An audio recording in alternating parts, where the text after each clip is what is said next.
I don't know how to love him. Remember that song? Jesus Christ Superstar, Mary Magdalene saying, I don't know how to love him. You know, there's people that say that Jesus and Mary Magdalene were married. Well, I mean, the Bible obviously doesn't say that, and you might be wondering why it's even important, but if you just hold on a minute, I'll explain why. That's very important. Part of the problem is in our culture, we're so obsessed with sex. We just can't imagine somebody going through life and they haven't had sex. And at least they're going to give Jesus the credit that, you know, he probably had sex with Mary Magdalene, but he was married to her at least.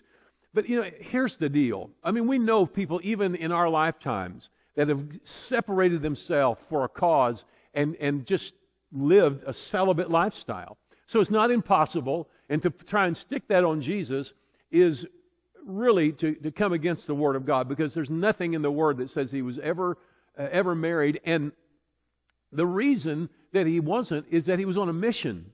Jesus wasn't here to fulfill any kind of lifestyle that he in his flesh would want. He was God in the flesh. He had a mandate from God to accomplish a task, and he could not be deterred.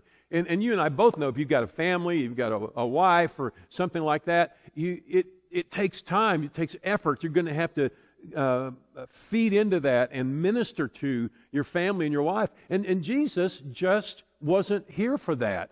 It wasn't important to him because his mission is so huge. He is going to save the world. He is going to take his life and become sin and become the agent through which God will then bring the life and the presence of God to people that don't know him.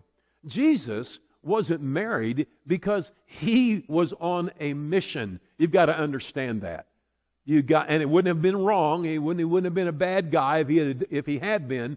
But it just wasn't what he is and what he was here for. So, that's important to understand that. Understand his mission, that he is here for you to change your life forever. Cliff Briscoe, Living Word Church, why don't you, if you like these, why don't you say so, subscribe, and share it with somebody else. God bless you. I'll see you tomorrow.